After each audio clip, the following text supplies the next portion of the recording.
Salut tout le monde, bienvenue à Grey Neuron. Je suis présentement en compagnie de Chloé, ma co-animatrice, et on est aujourd'hui avec Annie-Ève Collin. Annie-Ève Collin, qui est une enseignante de philosophie au collégial, antithéiste, militante pour la laïcité et militante également pour la liberté d'expression. Allô, Annie-Ève? Allô, Merci d'être là aujourd'hui au ça podcast. me fait plaisir.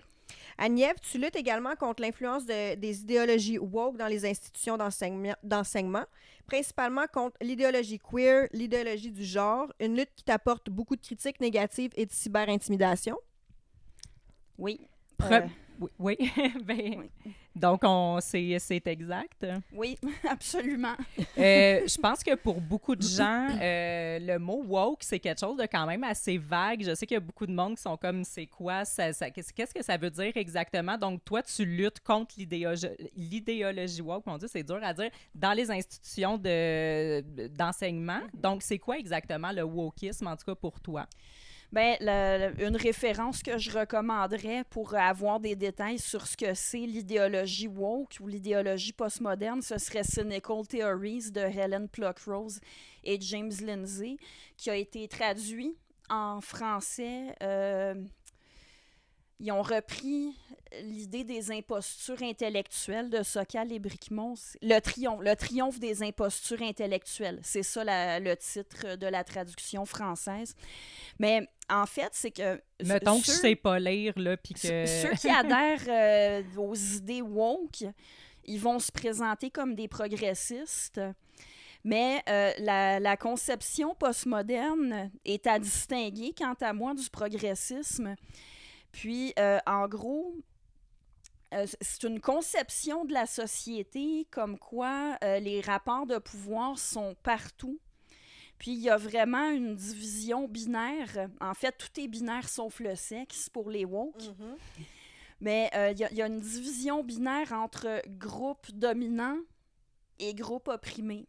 Alors, tout est analysé en termes de rapport de pouvoir, puis le fait d'appartenir à un groupe réellement ou soi-disant dominant fait que t'es nécessairement un oppresseur. Fait que t'es soit dans un groupe ou dans l'autre, puis t'es soit dans un groupe de total oppresseurs qui oppressent les autres groupes, ou soit t'es dans le groupe des victimes, c'est ça? Oui, ça ressemble à ça. Ou dans le groupe qui, dans le fond, souvent, ça va être des gens qui sont bien pensants puis qui défendent les groupes de victimes, qui victimisent soit eux-mêmes ou les autres, c'est ça? Oui, c'est beaucoup ça. Puis, ce qu'on reproche aux woke, c'est pas seulement leurs idées, puis c'est toujours exagéré quand on dit que les idées d'un groupe sont toutes achetées aux poubelles. Alors, bien sûr qu'il peut y avoir des éléments partagés par certains woke qui ne sont pas dépourvus de fondement, mais outre les idées qui peuvent être critiquables, ceux qu'on appelle les woke de façon péjorative, ce qu'on leur reproche, c'est souvent leur méthode, leur façon de présenter les choses, puis de se donner le droit d'intimider, en tout cas verbalement, quand c'est pas même de d'autres manières, ceux qui obtempèrent pas. Qui se plient pas à leur façon de penser. C'est ça. Ben, c'est ça que c'est intéressant qu'est-ce que tu dis, parce que c'est ça, dans les... Mettons qu'on prend, parce que là, on va parler plus de l'idéologie du genre, mais mettons, quand on parle des woke en général, tu sais, souvent, il va y avoir des causes environnementales, des causes féministes, des causes les classes sociales, là, les différences, la mauvaise répartition des richesses, tout ça. Fait que, tu sais, c'est comme pas nécessairement des mauvaises causes. Mais comme tu dis, c'est de la façon que c'est apporté, là, avec une espèce de dictature de la pensée. C'est sûr qu'il n'y a pas de mal à vouloir diminuer les inégalités sociales, à lutter contre les discriminations. Mais quand on commence à voir de la discrimination où il n'y en a pas, ou à même pas être ouvert à ce qu'on dise, OK, est-ce que là, il y a une discrimination? Quel est le contexte exactement? Pourquoi est-ce que la personne pense ce qu'elle pense? Puis je vais dire, même quelqu'un qui a réellement des idées discriminatoires, quant à moi, c'est pas mal plus utile de commencer par comprendre comment est-ce que la personne en est arrivée à penser comme ça. En fait, de l'empathie, c'est beaucoup ça. Hein? Mm-hmm. Ça veut pas dire que nécessairement tu vas être d'accord avec la personne, mais de comprendre son cheminement, même si elle a tort. Ça veut pas dire que tu es obligé de lui donner raison, mais quand on comprend ce qui amène les gens à penser d'une certaine manière, ça aide à se diriger vers un terrain d'entente. Ouais. Puis, faut pas non plus partir avec l'idée... Faut pas se dire qu'on a nécessairement raison à 100%. C'est ça. C'est des Mais les opinions. Oui. Vous trouvez pas là, que tout ça, là, tu sais, les problèmes wokistes, puis je vais le mettre en guillemets, là, les problèmes wokistes, que c'est pas une affaire de blanc? T'sais, c'est pas une affaire d'Occident. Tu vois pas ça ailleurs. Là. Puis je veux dire, c'est des sujets dont on se contre-tabarnak, là, réellement. Là. Tu vois, pour vrai, tu sais... Ça dépend lesquels, là, mais il y en a beaucoup que c'est moi que je reproche d'être très égocentrique, là, narcissique, là, même. Tu sais, des affaires de même, il me semble que tu vois pas ça en dehors de... Tu sais, corrigez-moi si je me trompe, mais... Tu verras pas quelqu'un au Congo venir te parler de son droit de pouvoir être un barreau de chaise. Là. Non, mais c'est ça. Moi, des fois, je suis comme, faut vraiment avoir rien vécu dans la vie puis Ben, avoir pas de problème dans ta vie pour que là. ton combat, ça soit que je veux être reconnu de mon petit ressenti Ben oui. spécial. Moi, là. je me suis surtout intéressée à l'idéologie queer, que d'autres appellent l'idéologie du genre. Probablement qu'un des facteurs qui m'ont amené à m'intéresser à ça, c'est que j'ai suivi des cours de sociologie du genre à l'université. Mais en fait, moi, j'allais suivre des cours en sociologie. J'y allais en étant intéressée, mais c'est en suivant des cours où on m'a parlé de Monique Wittig, Judith Butler, on m'a parlé de la théorie queer, c'était le prof qui appelait ça la théorie queer. C'est là que j'ai commencé à en être critique. Alors, ceux qui prétendent, elle a été influencée par Mathieu Bock-Côté, par Jordan Peterson, par Pour les droits des femmes du Québec. Non, les premiers qui m'ont incité à critiquer cette théorie-là, c'était des gens qui la promouvaient et que j'allais écouter en m'attendant à être d'accord avec eux. Là. Alors, mon parcours, il n'est pas du tout celui que mes détracteurs prétendent. Puis pour en revenir à ce que vous disiez toutes les deux, des histoires de pronoms, quand tu rames pour garder un toit sur la tête de tes enfants puis leur apporter à manger, t'as certainement pas le temps, le loisir de penser à quel pronom t'aimerais qu'on utilise pour te désigner. Exact. Exact. Mais je viens de t'entendre parler du féminisme, tout ça. C'est quoi ta vision là-dessus, toi, le féminisme? Comment tu vois?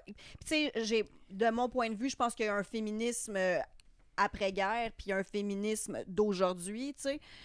Puis je pense que les deux sont à des pôles complètement opposés. Je sais pas, je suis plus sûre de m'identifier en tant que féminisme dans la vie. Fait que j'aimerais t'entendre là-dessus. C'est quoi ton opinion là-dessus? Comment tu vois ça? Parce que c'est intéressant parce que quand j'ai commencé à t'en parler, que je voulais aborder ce sujet-là, tu m'as dit, je sais pas pourquoi tu penses à moi, je suis pas tant que ça une féministe puis tout, mais on se suit sur les réseaux sociaux puis moi, je te vois souvent poster des trucs féministes, parler de femmes. Tu as aussi beaucoup de féministes plus radicales dans tes réseaux sociaux qu'on voit commenter des fois. Puis tu as l'air de en tout cas, beaucoup plus connaître le côté féminisme intellectuel. En tout cas, tu as l'air d'avoir quand même une opinion là-dessus. Là. Oui, j'ai une opinion. Je suis pas la plus connaisseuse. Il y en a qui pourraient vous parler. Mais en fait, mais c'est pas supposé être une affaire de connaissance, non, justement. C'est supposé être accessible à tout le monde. Puis c'est justement, on dirait que c'est rendu super élitiste puis intellectuel. Moi, avec les lectures que j'ai faites, j'ai tendance à distinguer un féminisme de terrain puis un féminisme universitaire. Puis bon, celles qui ont écrit Transmania, le livre controversé de l'heure que je viens de lire, je l'ai dévoré. C'est deux féministes qui connaissent ça plus à fond que moi, puis elles ont l'air de rejoindre la distinction que je fais de manière plus ou moins naïve, c'est que y a des féministes qui ont lutté pour les droits égaux des femmes, parce que là, on a les mêmes droits que les hommes devant la loi, mais ça n'a pas toujours été le cas. Alors, on a vraiment des grands-mères qui ont lutté pour que les femmes puissent voter, pour qu'elles puissent se présenter en politique, posséder un compte en banque, posséder de l'immobilier, qu'elles aient un statut égal à leur mari dans la famille. Chose qui est quand même relativement importante dans l'avancée des droits des femmes, tu sais, je crois. Puis sinon, il y a les luttes pour les droits liés à la maternité, pour qu'une femme qui choisit de travailler à l'extérieur de la maison, de gagner un salaire, que ça puisse être concilié avec la maternité, que les installations, comme nous, une fois par mois, on a des inconvénients pour lesquels, si on n'a pas des installations sanitaires qui nous permettent d'en prendre soin, ça pourrait être difficile d'aller étudier, d'aller travailler. Donc, c'est toutes sortes d'éléments comme ça qui viennent vraiment, qui concernent la vie des femmes, de s'arranger pour que, d'une part, qu'on ait des droits égaux, puis établir des situations qui permettent que la vie sociale soit équitable pour nous. Ça implique, vous le remarquerez, d'avoir conscience des différences entre les sexes, arranger les choses pour que les besoins sexo-spécifiques des femmes soient pris en compte. Ça implique de se rendre compte qu'il y a des besoins sexo-spécifiques différents. J'adore. Mais le féminisme que j'appelle universitaire, là, c'est plus des théories. Puis c'est pas nécessairement... En soi, c'est pas une mauvaise chose de réfléchir, d'aller sur le plan intellectuel, aller chercher des statistiques, proposer des nouvelles idées. C'est pas mauvais de le faire, mais ça devient un problème quand on revient pas à un moment donné à la vie hors universitaire pour s'assurer que les théories soient pas complètement déconnectées de la vie de la vie réelle. Parce qu'on pousse pas un peu le féminisme, je dis un peu, ne poussons-nous pas le féminisme trop loin en ce moment dans les dernières années? Ben, c'est ça, là, comme tu dis, on est égal aux yeux de la loi. Il y a sûrement des améliorations. Moi, je pense qu'il y en a du côté... On est en train de démasculiniser tous les hommes, là, c'est ça, puis... Ils virent toutes femmes, là. Puis là, nous, il faut qu'on leur laisse la place. Excuse-moi, non. Mais pas juste ça, tu sais, outre le débat des genres, même pour les femmes, j'ai l'impression que là, c'est rendu juste de la victimisation. Moi, je suis une femme, puis je me sens pas... Je sens pas de lien avec ce mouvement-là. Je sens pas que j'ai besoin de ce mouvement-là. J'ai l'impression que le mouvement fait juste me victimiser, puis moi, je me sens pas comme une victime. Mais en fait, il y a plusieurs mouvements féministes. Ouais. Puis, en lisant Transmania, j'ai remarqué que les deux auteurs me rejoignent sur un point. Elle reproche au féminisme, ou en tout cas à certains types de féminisme, d'avoir comme visée que, en fait, on fait des qualités masculines. L'idéal, faudrait que les femmes aient des qualités masculines, mais là, c'est sûr qu'on peut juste qu'on être soit égal aux hommes comme qu'ils sont. De valoriser les qualités féminines autant que les qualités masculines. Ça, puis, c'est peut-être une meilleure Je trouve approche. Que ça va encore plus loin, parce que si je parle de mon expérience personnelle, il y a beaucoup d'hommes qui me perçoivent comme étant très masculine, et je pense que j'ai développé ça à cause des hommes dans ma vie qui ont été très féminins et qu'il a fallu que je prenne le rôle masculin. Et suite à ça, tu dis on valorise beaucoup les qualités masculines dans les femmes. Au contraire, moi, les hommes que je rencontre habituellement sont comme « OK, mais t'es beaucoup trop masculine ». On est mêlés, là. On rend les femmes hyper masculines parce que les hommes sont pas capables d'être dans leur énergie masculine à eux. Mais après ça, on reproche à ces femmes-là d'avoir pris leur vie en main de manière masculine parce qu'il n'y avait pas d'autre choix, tu sais, que de provider comme un homme. Mais on s'attarde beaucoup sur les problèmes comme ça pour les femmes. Mais moi, j'ai l'impression, justement, si on veut être vraiment égal, j'ai l'impression que les hommes ont... je sais pas autant, là, j'ai pas les statistiques, mais ont aussi beaucoup de pression sociale d'être des hommes, d'être ci, d'être ça. Puis justement, d'un côté, on leur dit faut que tu sois fort, faut que tu sois ci, faut que tu sois ça, mais faut plus que tu sois fort, faut plus. Ben c'est ça. Fait qu'eux aussi ont des messages contradictoires de la société. Là, c'est soit un homme soit fort, mais soit en même temps fais pas ci, fais pas ça, parce que t'es toxique, soit pas toxique, la masculinité. Fait que là, c'est eux autres avec. C'est comme à trop pousser, on revire ça complètement, puis tu sais, c'est on est en train de tout fuck up. Mais je dirais pas que le féminisme... dire que le féminisme va trop loin, je dirais pas ça. OK. Parce que c'est plus complexe que ça, justement. C'est qu'il y a encore des combats féministes qui sont pertinents. Ben justement, là, en ce moment... Il y a tout le problème qui est lié à l'idéologie queer, le fait que de plus en plus, on impose l'identité de genre à la place du sexe comme référence sociale. Moi, j'ai pas de problème à ce que le fait qu'il y en ait qui s'identifient à un genre, moi, je crois pas à ça. Ça fait pas partie de ma conception du monde, le genre. Il y en a que oui, alors qu'on leur fasse de la place, mais on n'a pas à remplacer la référence au sexe par la référence à autre chose. Mais là, Puis là, c'est qu'on enlève aux femmes leur catégorie basée sur le sexe, mais c'est qu'il y a des besoins sexo-spécifiques. Le dimorphisme sexuel, ça existe, ça a des implications concrètes. Puis par ailleurs, la lutte contre le sexisme des religions, c'est encore pertinent. Les religions n'ont plus de pouvoir sur l'État, ici en Occident, en tout cas au Québec. Mais de dénoncer les idées sexistes qui viennent des religions, quant à moi, c'est encore un combat féministe valable. PDF Québec, un de leurs chevaux de bataille, c'est l'exploitation de mères porteuses. Puis elles font valoir que c'est souvent des femmes dans des situations économiques difficiles qui sont probablement qu'elles font ça parce qu'elles n'ont pas d'autre choix. Ça, c'est parfaitement valable mais comme est-ce combat que le féministe. féminisme perd pas toute de sa valeur au moment où on intègre là-dedans des hommes qui deviennent femmes pour venir se... puis qu'on les laisse nous effacer? Tu sais, on amène... Là, tout le monde est en train de virer de bord. C'est vraiment une mode, là, tu sais, cette maladie mentale-là qui est la dysphorie. Tout le monde est comme là-dedans. Et ces nouvelles femmes-là, qui se désignent comme étant de vraies femmes, plus vraies que moi, puis Roxane, puis toi, mais on les embarque dans ces combats-là de féminisme et on les laisse nous effacer en applaudissant. Est-ce que c'est pas à ce moment-là que le féminisme perd tout son...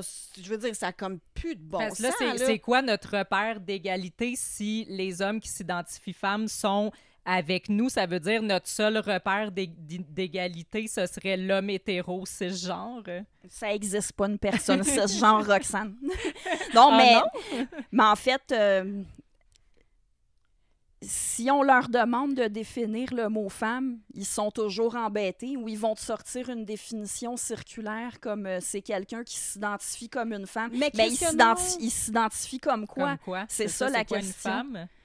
Puis, c'est quelqu'un qui se sent femme. Hey, l'expression « se sentir femme ». Ils savent pas, ils savent même pas comment on se sent en tant Non, que mais, femme. ouais, mais OK, se sentir d'une manière en tant que femme, ça, c'est une chose. Hey, quand j'étais petite, mais je me sentais comme un chat quand j'étais déguisée à l'Halloween en chat. Là. Hey, l'expression « se sentir femme », moi, regarde, mes haters, mes détracteurs, ils me reprochent tout le temps de poser cette question-là. Oui, sauf que j'attends encore une réponse. Bien, c'est ça, j'allais dire. Là, tu m'as dit que tu avais rencontré une... En fait, j'ai demandé à beaucoup de monde. Ouais. Puis, il y en a un qui m'a dit, ma blonde est conseillère EDI. EDI. Bon, EDI, c'est quoi EDI? C'est censé être équité, diversité, inclusion. Moi, j'aime ça rebaptiser ça. C'est EDI, exclusion, diversion, intolérance. Oui, j'adore ça. Exclusion parce qu'on l'utilise beaucoup pour exclure intolérance parce que ça véhicule les idéologies woke, puis dès qu'il y a un désaccord, t'es contre l'inclusion. Non, je suis juste contre certaines conceptions particulières. Puis diversion parce que ça fait tellement diversion avec les vrais problèmes. Excuse-moi, mais le concept EDI, c'est repris par des grosses entreprises comme Lancôme. La propagande, là, tu sais. Lancôme, Ouais, à un c'est moment ça. donné, parlait de sa politique EDI. Ils ont fait des maquillages de différentes couleurs pour être adaptés aux femmes, justement, qui ont différentes teintes de peau. Il n'y a pas de problème. C'est très bien d'offrir des produits à toutes les femmes qui veulent en acheter. Mais viens pas me dire qu'ils font ça pour lutter contre le racisme. Pourquoi ils se priveraient d'une clientèle avec laquelle ils peuvent vrai, faire des Tu profits? sais, tu parles de ça, puis ça me ramène à des pubs que je vois sur mon Facebook d'hommes avec des sous-vêtements féminins qui font... Tu sais, maintenant, on est rendu là, je veux dire, les hommes avec leurs poils de poche dans des strings féminins qui promotent des dessous féminins pour les femmes. Pour des vraies femmes, là. Puis là, nous, il faut qu'on accepte ça. Puis il y en a plein de madames là, qui acceptent ça. Là. Mais Chloé, qu'est-ce qu'une femme? Moi, toi, Agnève, ça saigne quand An adult human female. Je peux mettre au monde des enfants, you know? Puis ma manière de penser et la manière que j'ai de fonctionner, ma logique, ta logique, celle d'Agnève, est totalement différente de celle d'un homme. Puis ça, c'est dans toutes les sphères de notre vie, de la manière qu'on aime, de la manière qu'on mange, de la manière qu'on se bat, de la manière qu'on fait face à nos émotions, de la manière qu'on soigne, de la manière qu'on s'habille. Je veux dire, c'est intrinsèque en chaque personne. C'est ça, une femme. Je vais me fâcher. Ben, c'est déjà fait, mais je pense que une vraie féministe. Je pense qu'où Roxane voulait m'amener, c'est j'ai demandé ce que veut dire se sentir femme. En fait, chaque personne qui a utilisé cette expression-là avec moi, en échangeant avec moi, je lui ai demandé de me la définir. Mes détracteurs m'ont beaucoup reproché d'avoir posé la question à une guide de musée. Mais qu'est-ce qu'il y a de mal à poser cette question-là? Ben, pourquoi ça pose problème de poser la question? C'est qu'il n'y a pas de réponse. Ça ne veut rien dire. Puis, quelqu'un qui était parfaitement de bonne foi, il m'a dit, bon, ma blonde est conseillère EDI. Elle pourrait te répondre, mais je lui demanderai pas, là, je lui ferai pas faire d'heures supplémentaires. J'ai dit, OK, bon, ben moi aussi, je vais voir si je peux trouver des conseillers EDI qui peuvent m'en parler. Il y en a aucun qui a vraiment pu me répondre. Il y en a un qui m'a conseillé la lecture d'un livre. Tiens. Sexe innombrable de Thierry Hoquet. Alors, le conseiller EDI qui m'en a parlé m'a dit qu'il n'y avait pas la compétence pour me répondre, déjà. Mais de lire le livre. Alors, je l'ai lu au complet. Ça s'est tapé de livre. Mais c'est écrit à un moment donné, une fois se sentir femme, puis une fois se sentir fille, mais c'est pas expliqué ce que ça veut dire. Elle t'a fait lire ça au complet pour rien. Ben, j'ai quand même trouvé ça instructif. En fait, c'est instructif dans la mesure où, de la même façon que, le nouvel éloge de la diversité sexuelle de Michel Doré, le livre a mangé à claque. Ben oui, on voit que tu l'as beaucoup aimé. Non, c'est parce qu'il y a eu un accident avec mon sac à dos pendant qu'il était dedans. Oui, un accident. Des mots pour exister de Philly Drouin. C'est ça, c'est qu'on me dit tout le temps, renseigne-toi. Ben oui, mais c'est ça, tu lis vraiment des trucs qui vont comme un peu, tu le sais, qui vont aller à l'encontre de ce que tu penses. Je suis allée visiter Unique en son genre. Oui, c'est ça. Ben là, ils m'ont tellement reproché d'avoir critiqué l'exposition, mais désolé, c'est critiquable. Puis arrêtez de me dire, va t'informer. Je suis allée m'informer. Et je vois des incohérences. Pour vrai, j'ai quelque chose contre ces gens-là. Je lis ça, là, des mots pour exister, nommer les identités, les familles, les réalités LGBT+. Puis là, t'as tout, là, compersion, monogamie, cis, bispirituel, polyamour, pansexuel. Puis là, en arrière, tu sais, j'ai lu un peu le résumé, mais tu commences l'autrice de ce livre-là, Marie-Philippe Drouin. Formateur, organisateur, communautaire et militante queer, blablabla. Man, pour vrai... Asti qu'on s'en calisse, man. Oui. Pour vrai. Moi, ce que j'entends, là, c'est moi, centrer le monde sur soi-même. On s'en contre Christ, là. Ouais. Tu sais, je veux dire... non, mais je vais rebondir sur le mot cisgenre. Parce que Philly Drouin, ça fait plusieurs années que j'écoute, je suis ce que la personne fait. Est-ce que c'est elle, Philly Drouin? Oui. OK. Je dis la personne, OK, on se prononce pas sur son identité, c'est une personne, donc on va dire elle, on va parler au féminin en accord avec le genre grammatical du mot personne. Ça marche? Alors, sinon quoi? Moi, je le dis pour ceux qui vont nous écouter. OK. Il y a personne qui peut dire que j'ai présumé de l'identité de Philly Drouin. J'ai dit c'est une personne. Tiens, attends un peu... tiens, Richard Martineau, c'est une personne. C'est une personne que je trouve intelligente. Je suis sûre qu'il m'en voudra pas d'avoir dit intelligente vu que ça s'accordait avec personne. OK, bon. Alors, on n'offense pas personne. Philly Drouin, ça faisait une couple d'années que j'espérais un jour avoir l'occasion d'échanger avec elle. Parce que je remarquais des failles dans l'argumentaire qu'elle tenait, puis je voulais les lui relever. Alors, j'ai assisté à une conférence qu'elle a donnée sur Zoom, puis j'ai profité de la période de questions.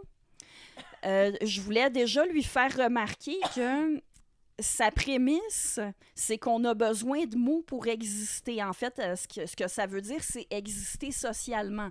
L'idée, c'est que les humains ont besoin de mots pour nommer les réalités importantes pour eux, pour pouvoir exister socialement, c'est-à-dire faire valoir qui ils sont, puis de quoi ils peuvent avoir spécifiquement besoin pour qu'on soit équitable envers eux. Je lui ai fait remarquer que elle propose des sens des mots femmes, hommes, filles et garçons qui ne sont pas les sens habituels, parce qu'elle dit que ces mots-là réfèrent à des identités de genre. Une identité de genre, ce serait une perception subjective qu'on a de soi. Pourquoi les gens font ça? Pour monsieur et madame tout le monde, les mots femme, fille, homme, garçon, ça sert à référer aux humains selon leur sexe. Oui. Alors, je lui ai fait remarquer, puis en plus, vous semblez pas vraiment proposer de mots alternatifs pour référer au sexe. Bon, vous dites mâle et femelle, mais admettons, si je vous dis que Caitlyn Jenner est un mâle, est-ce que c'est correct pour vous? Elle dit, ben non, c'est pas correct. Alors, je lui ai fait remarquer, mais c'est beaucoup de femmes là-dedans. C'est que vous partez de la prémisse que les humains ont besoin de mots pour nommer les réalités importantes pour eux. Pour la majorité des gens, le sexe est une réalité importante. Alors, je m'explique mal que vous soyez prête à priver tout le monde des mots par lesquels ils peuvent nommer cette réalité-là. Puis ça ne vous empêche pas de proposer des mots pour référer à d'autres réalités importantes pour vous, mais vous ne pouvez pas laisser aux gens les mots pour référer à ce qui est important pour eux. Puis, un des arguments qu'elle a donné, entre autres pour ne pas dire que Caitlyn Jenner est un mâle, c'est, ben, elle n'a pas choisi ce mot-là pour se désigner ou pour s'identifier. J'ai dit, OK, mais moi, j'ai pas choisi le mot cisgenre. Je comprends pas. Puis, la majorité des gens que vous qualifiez de cisgenre n'ont pas choisi ce mot-là. Puis moi, non seulement je n'ai pas choisi ce mot-là, mais je refuse de me dire cisgenre. Hey, moi, je suis Chloé, femme de 35 ans. This is it, là. Plus loin, être cisgenre, ça veut dire avoir une identité de genre conforme au sexe ou au genre assigné à la naissance. Le sexe n'est pas assigné à la naissance. Il n'y a pas de genre assigné à la naissance. Et moi, je ne m'identifie pas à un genre. Alors, par définition, le mot ne s'applique pas. Puis, là, depuis, ça fait 1 an et demi de ça. Alors, Philly Drouin le sait que ça existe. C'est-à-dire, elle le sait. Je suis sûre Cette personne. Je suis sûre qu'elle savait déjà que ça existe, des gens qui refusent l'étiquette cisgenre. Mais là, je sais qu'elle le sait parce que c'est moi qui lui ai dit. La personne, elle n'a pas arrêté de dire que tout le monde a une identité de genre. Puis là après c'est nos affaires, leur fucking... Non, mais garde tes kings dans la chambre à coucher. Pour vrai, man. Après là, on m'a fait des reproches. On dit, la personne, tu sais, Philly Drouin parle de quelque chose qui te concerne pas toi, de son identité, de l'identité de gens qui vivent quelque chose que tu vis pas. Non, excuse-moi, elle parle de mon identité aussi parce que la personne, elle a la prétention de parler de tout le monde. Pas seulement de ceux qui s'identifient comme trans ou non-binaires. Alors oui, ça me concerne. Elle me dit quelque chose sur mon identité. Non, c'est faux. Je ne suis pas cisgenre, j'ai pas ça. Mais c'est pas respecté. Fait que là, il continue de te dire cisgenre. Non, mais moi, je suis pour la liberté d'expression, même si ça va pas dans mon sens. Est-ce qu'elle a le droit, cette personne-là, de continuer de dire que la majorité des gens sont cisgenres? Est-ce qu'elle a le droit de dire Annie-Ève Collin est cisgenre? Oui, elle a le droit de le dire. Mais toi, t'as le droit de dire aussi. Sauf qu'après, si la personne dit, moi, j'établis comme principe qu'on devrait toujours utiliser les mots que la personne a choisis elle-même pour la qualifier, ben désolé, mais t'appliques pas ton Ben principe. c'est ça, applique-le, Mais c'est ça. Non, mais c'est correct parce que moi, c'est un principe que j'admets pas du tout. On n'a pas une obligation stricte de s'en tenir aux mots qu'une personne a Mais pour choisi. vrai, Ben, parce que Pour dans le vrai, fond, on tu as a le droit de zéro décrire obligation, là, t'as c'est le droit de juste que- décrire ce que tu vois dans la vie. Là. Oui, ou de parler de quelqu'un en fonction de ta perception, C'est ça. de tes opinions. On a le droit de Ouais. le faire. Moi, c'est simplement, ben, tu mets un principe de l'avant, mais tu ne l'appliques pas. Il y a une incohérence. Puis, viens pas me reprocher de ne pas respecter un principe que toi-même t'appliques pas. Ben moi, en tant que femme, il va falloir que j'aille faire pipi par mon vagin. Donc, je vous reviens. Ah, ben. À une époque où le sujet de la pluralité des genres est au cœur de l'actualité, le Musée de la Civilisation lance une nouvelle exposition pour mieux comprendre ces transformations sociales. Le parcours unique en son genre est illustré par de nombreux objets et témoignages et fait un parallèle avec la biologie humaine et animale. L'exposition unique en son genre qui est présentée au Musée de la Civilisation à Québec est censée nous informer sur une réalité qui s'appellerait l'identité de genre. Et pourtant, ce concept n'est jamais vraiment défini dans l'exposition. Marie-Philippe Philly-Drouin donne des formations sur les enjeux des personnes trans depuis une dizaine d'années. Approchée pour développer les contenus de l'exposition, Marie-Philippe voulait avant tout mettre en lumière leur réalité parfois incomprise. Ce qu'on veut venir chercher chez les gens, c'est leur sensibilité, c'est leur empathie, c'est leur humanité. Partout, femme noire, trans, a précédé ma route. Je peux m'émanciper ce soir au musée. La nudité, ça devrait pas être tabou non plus. Je veux dire, c'est un corps, c'est un corps. Si c'est présenté correct, si les enfants sont amenés à dire ça c'est le corps, c'est dans le cadre d'une performance artistique. Voici quelques mots qui se trouvaient dans cette exposition. Libération queer, pas arc-en-ciel capitalisme. Il, elle, yel. C'est un beau jour pour briser le patriarcat. Les hommes ont besoin d'avortement aussi. Respecte mes pronoms et bien plus encore. Fait que pendant la petite pause pipi, on a vu des images de l'exposition unique en son genre que tu es allé voir, que tu as critiqué et qui t'ont apporté. Ben, en tout cas, je pense que ça a déchaîné les critiques. Écoute, ça fait quand même pas mal de mois là, que ma critique est finie. Ça fait pas très longtemps que l'exposition est plus à l'affiche. Mais entre autres, Tommy Godette puis sa clique, c'est après que ma première vidéo sur unique en son genre soit sortie que Godette a commencé à s'acharner sur moi. Ben, ce qu'il faut expliquer, c'est qui... On va peut-être en parler plus tard. On va s'attarder un petit peu plus sur la cyber-intimidation. Mais en tout cas, tu t'es fait critiquer par des détracteurs en ligne. Oui, bien, critiquer, j'appellerais pas ça comme ça. Mais bon, cette exposition-là, oui, je l'ai beaucoup critiquée. Bon, j'ai tout examiné à fond dans l'exposition, mais... Si j'ai un problème avec cette exposition-là, ceux qui me disent « t'as juste à pas aller voir si c'est pas à ton goût », c'est pas une question de goût. L'exposition est censée être informative, elle est présentée comme telle et elle ne l'est pas. Puis bon, j'ai fait une série de pas mal de vidéos sur ma chaîne YouTube, alors je vais pas tout répéter ici, mais il y a certains points saillants pour vous montrer comment on tombe dans le ridicule. C'est écrit... sur un des panneaux de l'exposition, la vulve et le pénis, pas si différents. Parce qu'on essaye de montrer dans l'exposition que les catégories hommes et femmes, c'est des catégories binaires imposées par l'hétéro-cis-normativité, puis le patriarcat, puis l'Occident colonialiste. Alors là, un des arguments, c'est de dire, bon, la vulve et le pénis, pas si différents. Quand l'embryon se développe, il est d'abord indifférencié.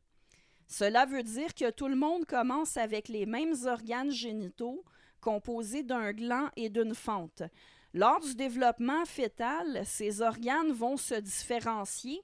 On peut remarquer que ce sont les mêmes éléments qui deviendront le scrotum et les grandes lèvres, le gland du clitoris et le gland du pénis, les petites lèvres et le raffé. Alors, excuse-moi, là, mais... C'est la même chose, mais placée différemment. Oui, mais un coup par... Je veux bien comprendre que les différences entre un pénis et une vulve se développent avec le temps. On les voit pas au stade embryonnaire. Hey, pendant que vous êtes partis là-dessus, là, vous savez que l'embryon de grenouille puis l'embryon d'humain sont presque identiques. Alors, peut-être que la différence entre un humain et une grenouille, c'est une construction sociale aussi. mais je vous en prie, là, c'est pas parce que les différences apparaissent avec le développement qu'elles sont pas là puis qu'elles sont pas évidentes. Puis sur un nouveau-né, déjà, on voit très bien la différence entre le pénis d'un petit garçon puis la petite fille qui naît va avoir sa première montée de lait puis ses premières règles pour assurer à la maman, puis c'est comme ça dans le règne animal aussi, pour assurer à la maman que tout le système reproducteur fonctionne bien. Un homme n'aura pas ça, mais le petit bébé garçon, par contre, va naître avec une érection. Puis, c'est ça. Fait que, tu sais, je trouve que ça détermine bien déjà en partant à la naissance si la petite fille a une montée de lait puis des règles, puis le petit gars a une érection. Mais ça, on Puis, autre aberration, on nous présente comme un mythe l'idée qu'il n'y a que... Bon, là, va falloir que je vous explique probablement certains éléments. Il n'y a que les personnes trans qui utilisent les chirurgies pour affirmer leur identité de genre. Alors ça, c'est dans le jargon de l'idéologie queer.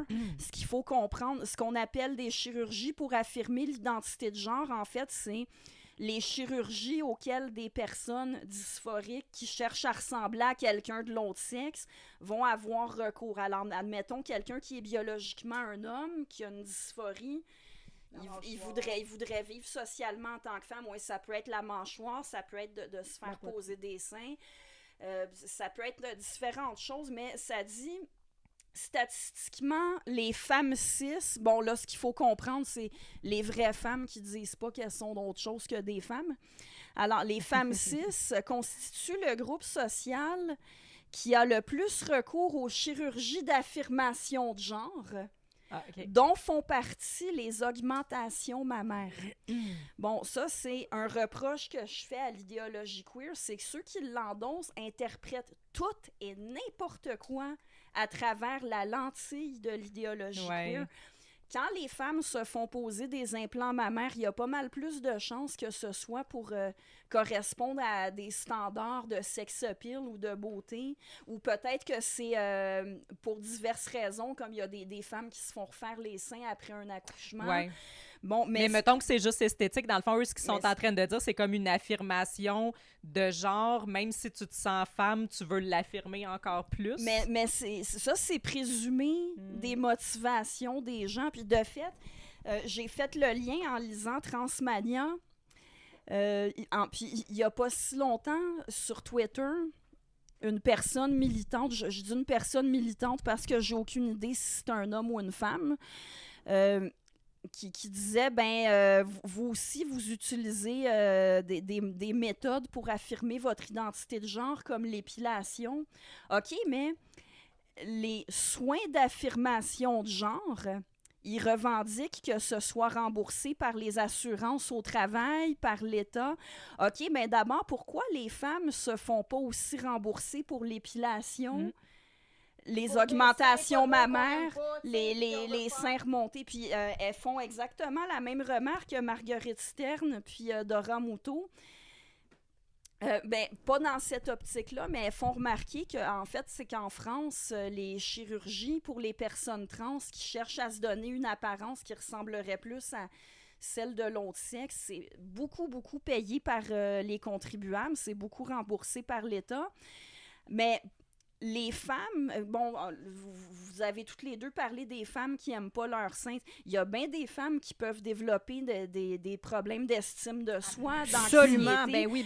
Alors, pourquoi ce ressenti-là aurait pas le même statut de celui que quelqu'un qui a une dysphorie? Oui, parce qu'ils sont en train de dire que tous les ressentis devraient être égaux. Oui, mais c'est pas là que on discrimine c'est pas là que le féminisme vire de bord. En plus, là, on a affaire à des gens qui nous disent ça aussi, c'est des soins d'affirmation de genre. OK, quand est-ce que vous militez pour que ce soit remboursé par l'État ou que ce soit payé par les assurances au travail. Ouais, ben là, les cisgenres sont complètement discriminés. Là.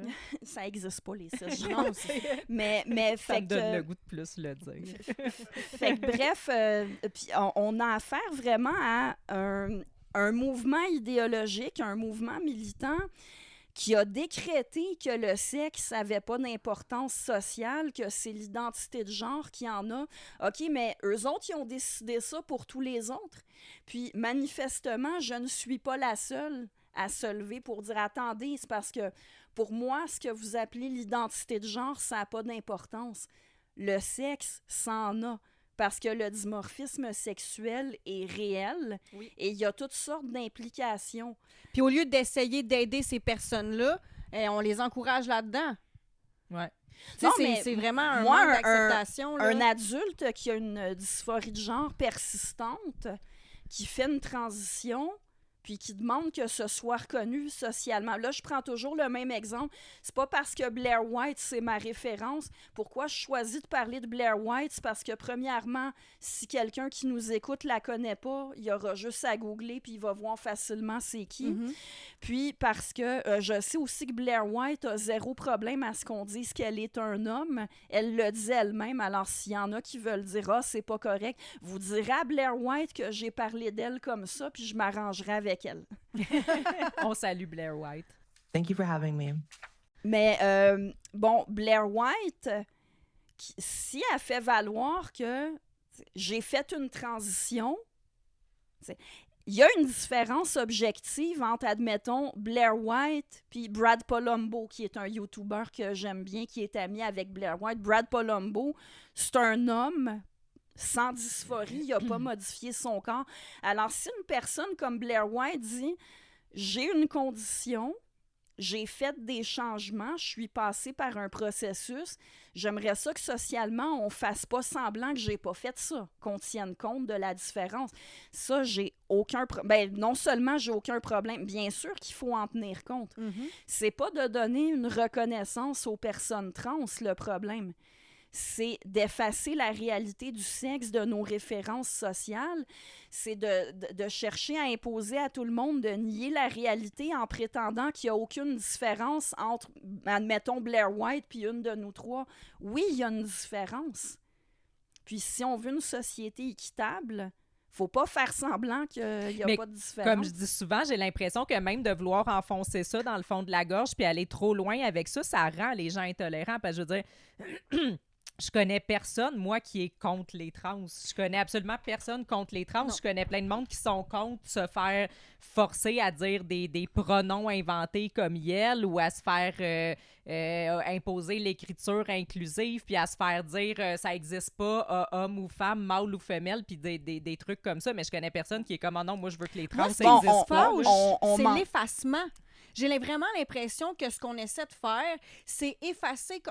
complètement la femme, au même titre qu'on la faisait taire, tu sais, il y a des années, puis qu'il a fallu qu'on se batte pour certains droits, que là, c'est encore ça, mais de manière vraiment insidieuse. On essaie de remplacer des femmes par des hommes super kinky, là, tu sais, c'est des poupées, là. C'est pas des filles comme toi puis moi, là, c'est des poupées gonflables, les hommes qui deviennent, en général, qui deviennent trans.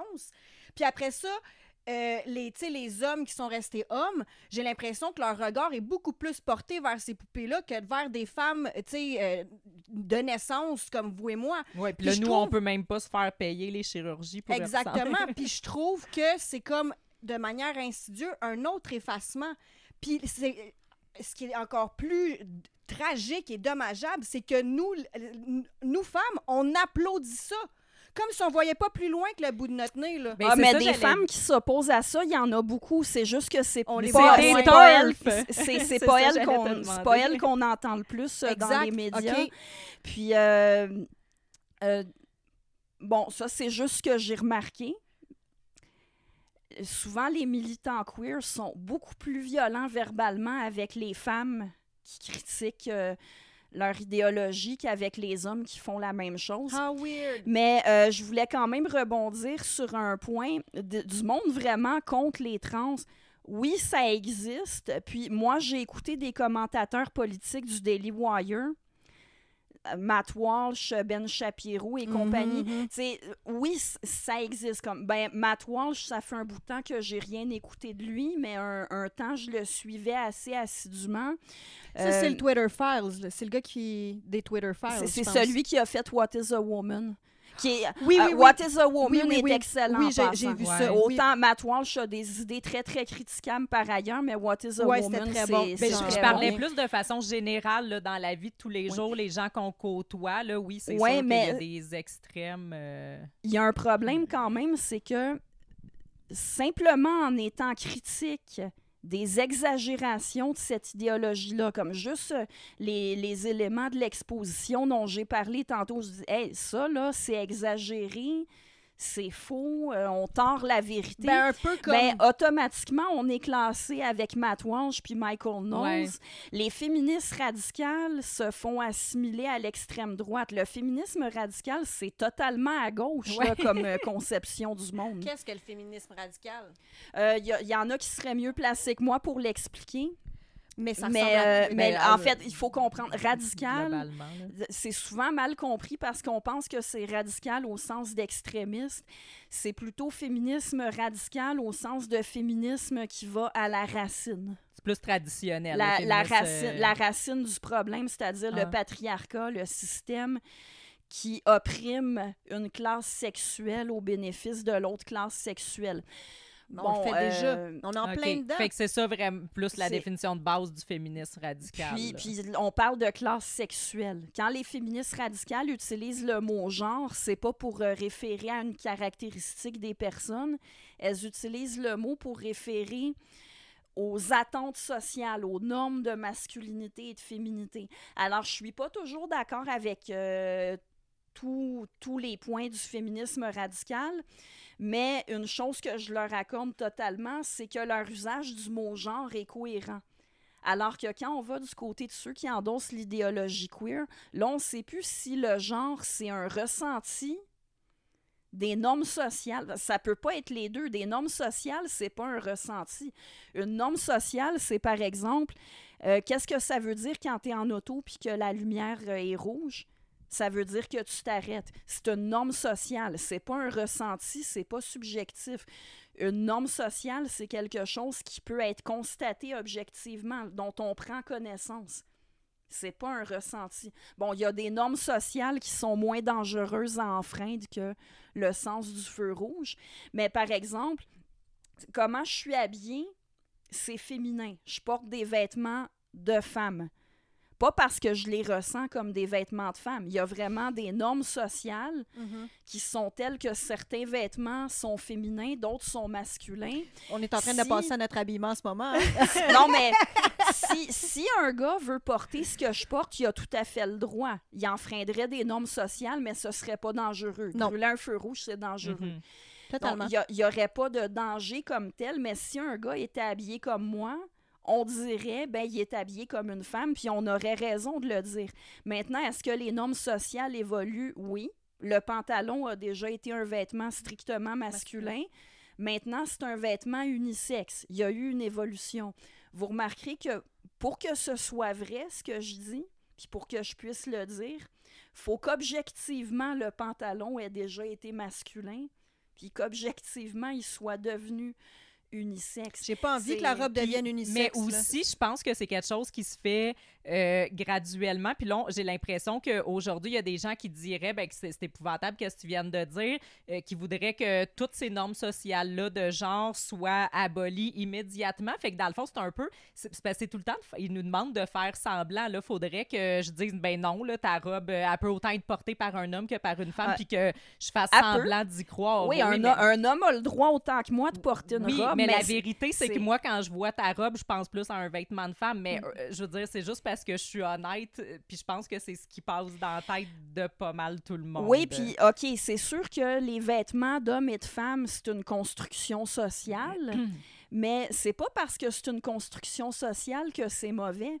En tant qu'humain, on est culturel. L'humain développe une culture. Il n'y a pas une culture qui est naturelle, mais c'est naturel pour un groupe d'humains de développer des représentations culturelles.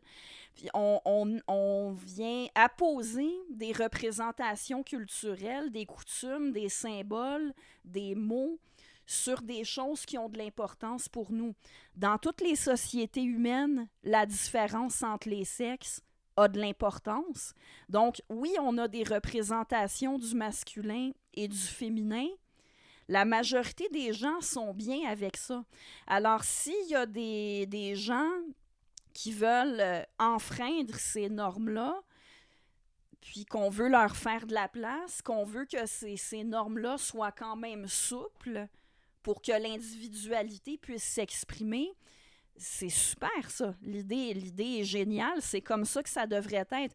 Mais quand on commence à dire qu'il faut abolir complètement les différences symboliques, culturelles entre le masculin et le féminin, mais pourquoi est-ce qu'on en priverait tout le monde?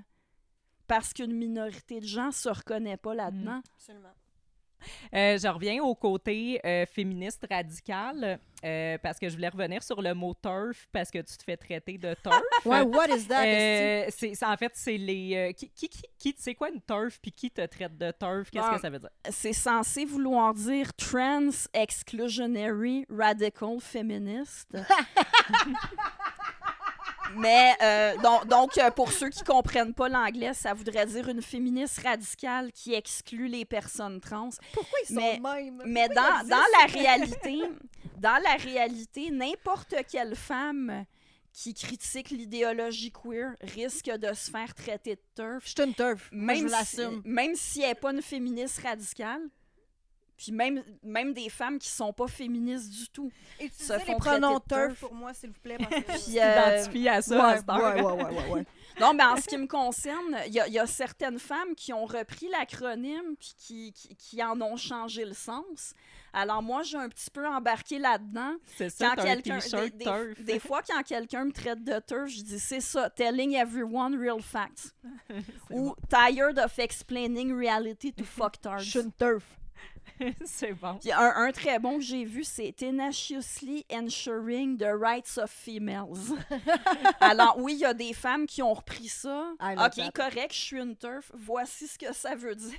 J'avais pas vu les variantes. Les vraies femmes, tu sais, parce que je pense qu'on est là. Chloé, elle t'achète ton T-shirt de TERF en finissant. Non, mais ce que je trouve drôle, c'est qu'ils nous disent, ben là, vous pouvez pas redéfinir l'acronyme comme ça. Je fais ce que je veux. Vous passez votre temps à inventer des néologismes puis à réinventer le sens des mots. C'est quoi? C'est juste vous autres qui avez le droit de faire ça. T'as pas le droit de réinventer un mot qu'ils ont inventé pour t'insulter. Non, c'est ça. Puis, tu sais, mes détracteurs, ils disent, ben oui, on t'insulte, mais... tu prends la parole publiquement, fait que c'est légitime. Ben, excuse-moi, vous me reprochez de critiquer unique en son genre. C'était public, je critique un discours public, puis en plus, moi, je le fais sans insulter personne. Alors, c'est quoi votre logique là-dedans? Puis, de toute façon, c'est pas parce que quelqu'un s'exprime d'une manière qui va pas dans ton sens que ça fait que c'est la personne qui a la responsabilité de ta violence verbale envers elle. C'est quand même toi qui prends l'initiative de faire preuve. Puis j'en reçois là, de la violence verbale. Mais t'en as reçu aussi pas tant juste verbal que ça. T'étais allé voir une conférence qui n'a pas eu lieu, je pense, finalement. Ouais. C'était qui déjà? Robert Wintemute. C'était quoi l'histoire? Je sais que j'avais vu Robert Wintemute, c'est un prof de droit d'origine canadienne qui enseigne au Royaume-Uni. Lui, en fait, c'est un militant. Il a une longue feuille de route de défense, surtout des LGBT. Oui, bien c'est ça, en plus, c'est ça. Mais à un moment donné, il a écouté les femmes qui disaient de remplacer le sexe par l'identité de genre, puis de dire que l'accès aux espaces pour femmes se fait par auto-identification en tant que femme. Ça érode les droits des femmes parce que les femmes ont besoin, par exemple, de vestiaires réservés à leur sexe. Non seulement pour la pudeur, mais il y a des contextes dans lesquels c'est une question de sécurité. Mm-hmm. Mais de toute façon, quant à moi, la pudeur, c'est un argument amplement suffisant. C'est-à-dire, un homme dans un vestiaire des femmes, même s'il agresse personne, sa présence en soi est un problème. Il n'y a pas d'affaire là. Mhm. Puis peu importe l'identité de genre qu'il disait avoir, c'est parce que peut-être que lui il s'identifie comme une femme, mais nous, c'est un homme qu'on voit. Ouais. Puis dans les sports, tu sais, hey, aujourd'hui, quelqu'un me demande as-tu des preuves que les femmes trans ont un avantage sur les femmes cis en sport? Écoute, là, les hommes ont un avantage très clair sur les femmes en sport. C'est pas parce qu'on appelle une partie des hommes des femmes trans que ça leur enlève leur avantage. Non, mais là, on part de loin, là, comme tu dis, s'il faut expliquer ça, là, oui, scientifiquement. À un moment donné. Là. Puis, Je suis en train de chercher le mot femme. C'est bon, ça, tu nous le diras quand tu vas le trouver. Ben, je l'ai. Ah, ben, go. Voulez-vous la Oui, définition? on veut la définition. Vous voulez la définition de femelle ou femme? Je peux faire les deux. Ah, vas-y, ouais, les deux. Parfait. Femelle, animal du sexe qui reproduit l'espèce en étant fécondé par le mâle. Je veux juste dire qu'on est des animaux, nous aussi. La chèvre est la femelle du bouc. Injurieux, ça peut être aussi utilisé comme injure envers les femmes. Une souris femelle, un hareng femelle, un démon femelle, une femme mauvaise, palmier femelle, se dit de pièces destinées à en recevoir une autre, appelée mâle, tuyau femelle, prise femelle, un peu comme les prises de courant. Pour ce qui est du mot femme, non féminin, être humain du sexe qui met au monde les enfants. Une femme, un être humain adulte de sexe féminin. Fille, fillette, jeune fille. Les hommes, les femmes et les enfants. Une belle, une jolie femme. Une maîtresse femme qui sait se faire obéir. Cette femme est professeur. C'est un professeur femme, femme médecin, doctoresse. Un sujet. OK, mais de ce que je lis là, il n'y a aucun homme qui se soumettrait à cette définition. Non, mais il là. faut brûler ce dictionnaire. Vraiment. Il n'y a aucun homme atteint de dysphorie qui ferait comme « That's what I wanna be ». Ben là, dites-moi là si je me trompe. Là. Ça, effectivement, peut-être que tu te trompes. Sauf que effectivement, il n'y a aucune de ces définitions-là qui réfère à un homme atteint de dysphorie. Il est où le ressenti dans la définition? Ben, j'ai juste vu Émancipation de la femme où est-ce que je me suis sentie un petit peu concernée. Ah, OK. Mais ça a été tout, là. Mais donc, tu me posais la question sur ce qui est arrivé à McGill. Donc, là, on parle d'un conflit de droits. Puis là, il faut bien comprendre que parler d'un conflit de droits, les droits humains, c'est vrai que ça peut parfois entrer en conflit. Wintemute, il n'a pas pu faire sa conférence, mais Benoît Dutrissac, c'est Benoît son nom, hein, le chroniqueur à Cube Radio. Donc, il l'a passé en entrevue, puis il faisait un parallèle... si je me souviens bien, entre les droits des homosexuels puis le droit à la liberté de religion, c'est-à-dire qu'est-ce qu'on fait si un couple homosexuel veut un mariage religieux? Parce que si tu imposes à un représentant d'une religion de célébrer le mariage, ça se peut que ça aille contre sa foi, donc sa liberté de religion, c'est un droit. Mais les homosexuels ont le droit de ne pas être discriminés sur leur orientation sexuelle. On ne réglera pas ça là. Ouais. Mais le point, c'est de faire valoir que des conflits de droits, ça existe. Puis, outre celui qu'il peut y avoir dans certains contextes entre les droits par rapport à l'orientation sexuelle puis la liberté de religion, ben, il peut y avoir des conflits de droits entre les droits revendiqués au nom de l'identité de genre et les droits revendiqués au nom du sexe. Alors, l'idée de la conférence, c'était de voir où sont les conflits, puis comment est-ce qu'on peut établir un équilibre. Il n'y a absolument rien de haineux là-dedans, il n'y a rien d'anti-trans, mais la conférence a été identifiée comme étant transphobe. Et dans le pamphlet qui était distribué, ça disait carrément que cette conférence-là participait au génocide des trans. Carrément. C'est pas C'est- du tout c'est instrumentaliser la transphobie. Tu sais, ça est appliqué à toutes les sauces pour justifier Mais de la c'est où, censure. puis c'est à là. quelle heure que ça a commencé d'être dangereux de poser des questions? C'est ça. Pour vrai, c'est où? C'est quand que c'est arrivé? Pourquoi on peut plus poser de questions? Pourquoi on peut plus utiliser notre... Puis pas juste ça, moi, c'est le double standard. Je veux dire, moi, je pourrais pas justifier mes arguments avec des génocides d'affaires, eux autres. Génocide trans, là, on niaise pas, là. Non, on Des est au idées roi, puis des moi- questions, ça fait des génocides. Là. Moi puis ma chum, on attendait de pouvoir rentrer dans la salle. Il y avait les militants, il devait être une couple de centaines. Puis, ils ont commencé à nous crier de sortir.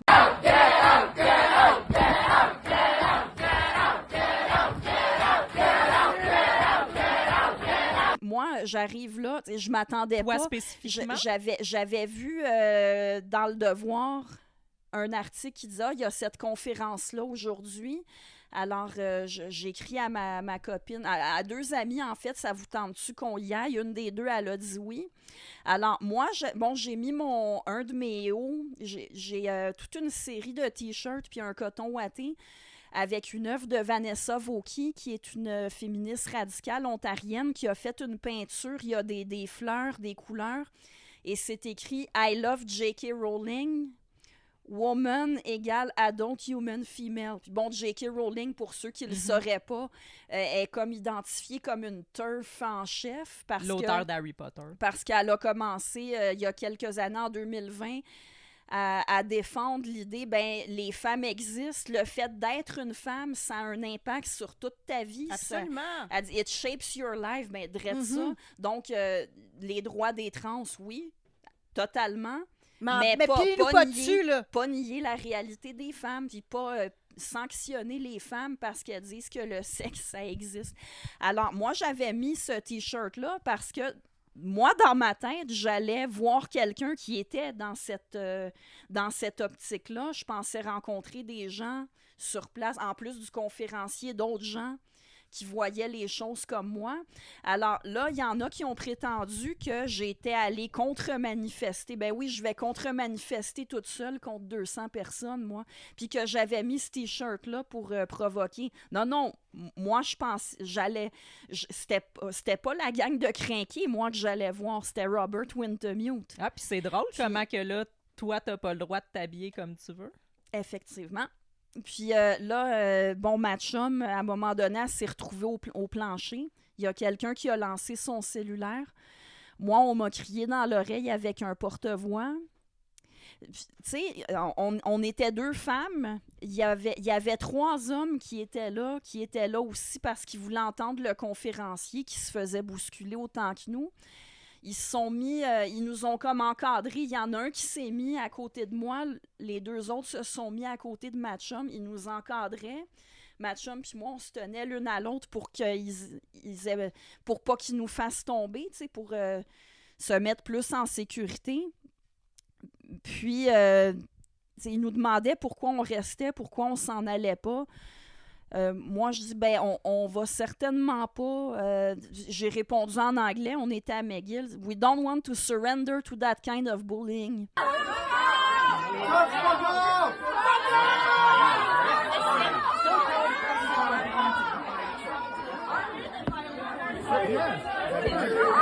Can we get in, please? We just want to go inside. We don't want to. I'm not going to be erased by you people.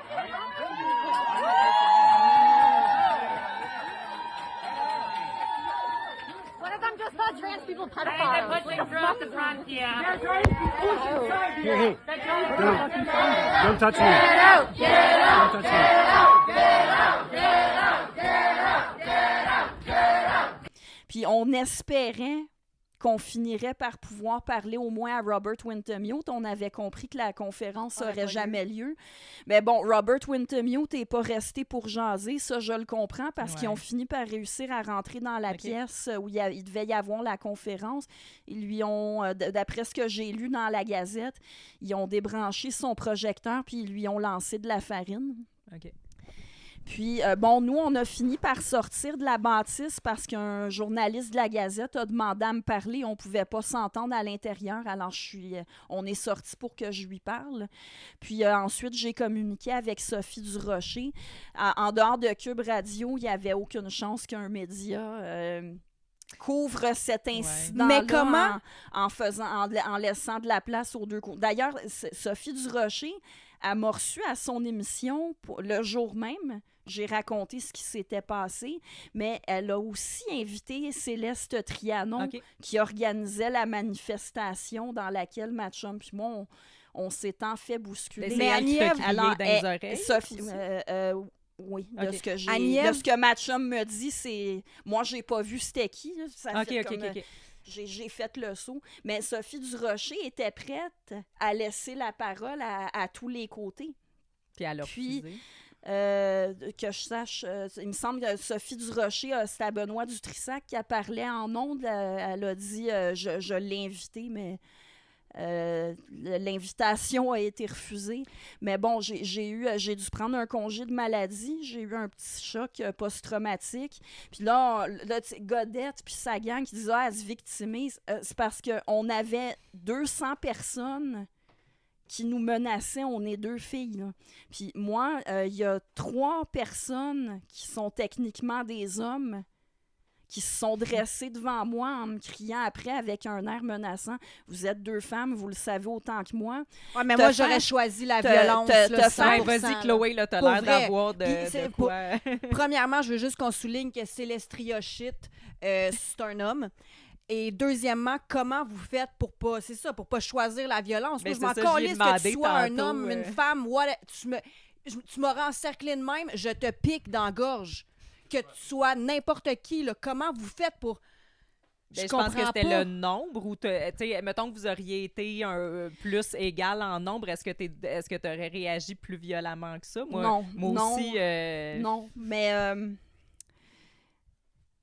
on est du côté où on est obligé d'être irréprochable. Hein. Si j'avais ne serait-ce que poussé quelqu'un comme ça, tu vois, les turfs sont violentes. Même si c'est nous qui avons reçu toute la violence. Non, c'est fou comment que leur violence, il y a un type des groupes de personnes dont la violence est vraiment bien acceptée, mettons, socialement, dans les médias, puis c'est justifié, puis Quand je suis arrivée chez moi, parce que moi, déjà, Céleste Trianon savait déjà qui j'étais. Puis il y en a sûrement d'autres parmi les manifestants qui m'ont reconnue parce que ça fait un moment que mon nom puis mon visage sont connus d'un certain nombre de militants woke. Puis, étant donné que j'enseigne dans un cégep, c'est facile de trouver mon adresse courriel au travail. En arrivant chez nous, j'avais des messages de menaces à mon adresse courriel du travail. Parce que, tu sais, je pense qu'on va aller vers ça, là, le en tout cas, truc bullying. Cyber-intimidation. Exactement. Que tu as vécu. Mais toi, comment tu gères ça, ces choses-là? Parce que moi, je sais comment moi je le gère. Comment tu le gères, toi? Pour vrai, Dis-nous comment tu gères ça. Ben, tu sais, je pense que c'est un peu comme la COVID. Là. Si on avait tout fermé le câble, on n'aurait pas su que ça existait. Fait que dans des situations comme ça, mais tu sais, moi, j'ai bloqué toutes les La Honte Québec. Tommy Godette, je le connaissais pas. Puis pour vrai, tu sais, ces pages-là, j'en ai foutrement rien à chier. Là. Moi, si ça vient trop m'atteindre, je vais fermer mes réseaux sociaux une couple de jours, un peu comme j'ai fait avec le câble puis la COVID. Là. Puis s'ils disent qu'ils vont venir manifester devant ta job, qu'ils connaissent ton adresse, puis que ça commence à ressembler un petit peu à des... Ah, ben c'est pas si grave si on la perdait, si elle disparaissait. Ben, c'est parce que je pense que ces gens-là vont très loin pour justement essayer de faire peur aux gens puis de faire fermer la gueule du monde. Mais va aussi loin que tu veux, pour vrai, je m'en calisse. Puis la personne qui va se présenter chez nous va mourir. Là. Mais c'est parce que c'est ça, toi... c'est parce que toi, t'as pas peur. Ça te fait pas peur quelqu'un qui te menace physiquement ou en tout cas qui menace ta vie privée, mais il y en a que ça leur fait peur. Ben, tu sais, dans un contexte de job, je comprends. Par contre, moi, dans ma vie personnelle, je veux dire, appelle-la ma job. Moi, je vais m'en trouver un autre demain matin, je m'en crisse, je vais faire d'autres choses. Mais dans un contexte de carrière puis tout ça, c'est sûr que je serais plus discrète, mettons. Mais pour ce qui est de l'intimidation sur les réseaux sociaux, moi, je vois vraiment ça comme une chasse aux sorcières. Si on n'en parle pas, ça n'existe pas, puis on n'en tue pas. On brûle personne, là. Fait que Ben, tu